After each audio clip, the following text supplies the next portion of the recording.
Shalom, Holy Blossom. Last night from 6 to midnight, your rabbis and cantors volunteered for the Ve'ahavta vans, which go out every night to provide food and clothing and supplies for the most vulnerable of our city. Before I tell you about it, I want to tell you a story of Elijah the prophet. Just a few nights ago, we all opened our doors to invite in Eliyahu Hanavi to join us at the Seder table. There are hundreds of Jewish folk tales told over the course of centuries, all about Eliyahu. This is just one of those stories. It's a perfect story for the afterglow of Pesach. There once was a wealthy couple named Elkanah and Penina.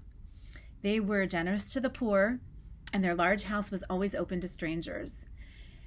Their most valuable possession was a beautiful Kiddush cup that they only used once a year to grace the center of their Seder table. It was Elijah's cup. In time, the wheel of fortune turned, and they were forced to pawn off their possessions in order to buy food.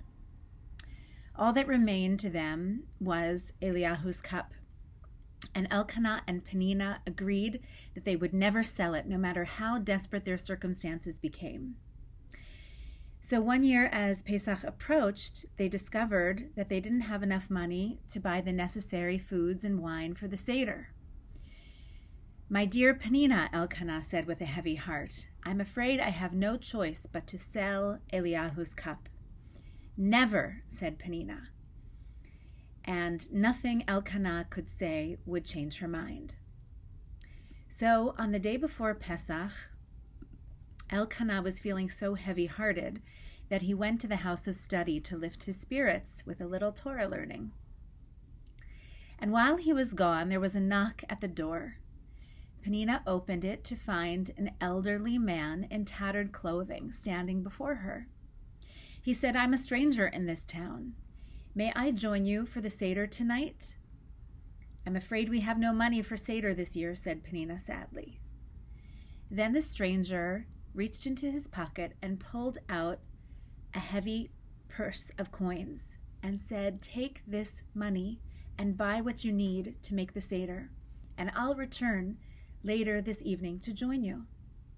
With a joyful heart, Penina hurried to the marketplace and bought all the ingredients that were necessary for the Seder plate, for the 4 cups of wine, and so on.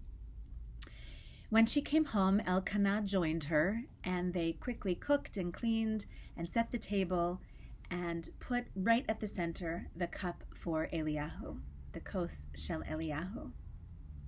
They waited for their mysterious guest, but he didn't come. They waited until 11 o'clock. There was no sign of him. Finally, they decided they had no choice but to begin with the blessings and the telling of the Haggadah. And when they came to the part when they eat the afikomen and open the door for Eliyahu Hanavi, wouldn't you know it, a man appeared, this time dressed not in tatters, but in the noble clothing of a man with dignity and worthy of praise. And he sat down and he drank from the kos shel Eliyahu that Elkanah and Penina had been protecting since the day they were married. And he joined them for the last hours of their feast. And they sang. So now back to the story of last night. It is said that Eliyahu Hanavi will be the one to announce the coming of the Messianic age, when everyone is at peace, when everywhere is at peace, no one is afraid, no one is alone, no one is hungry.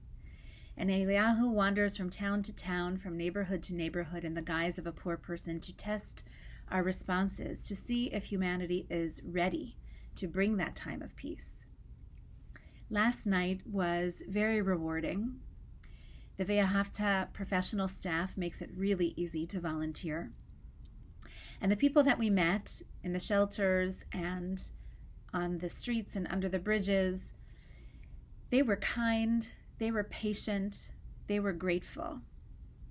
Some of them were happy to share their story with us. Others told a joke. And others just with their faces, showed us a welcome into their space, into their neighborhood. So Rabbi Kay has organized the congregation in such a way now that we are able to volunteer for Ve'ahavta vans. It's a dream I've had for many years now.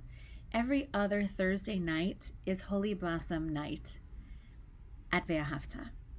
So you can find on our website the link to register. I want to encourage you to participate. It's a very small thing. It's an easy thing. It's even a joyful thing to do.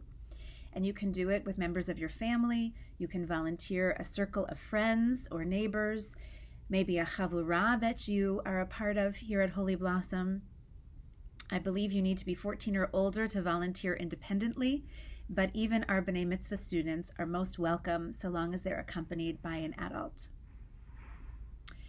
When this extraordinary city of Toronto is under such strain, when food costs are soaring and rent is impossible, it feels good to be able to provide direct care for our neighbors.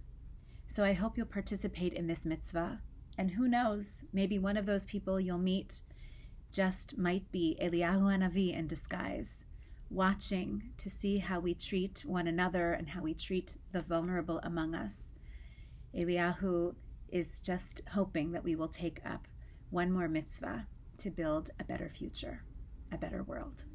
Shabbat Shalom.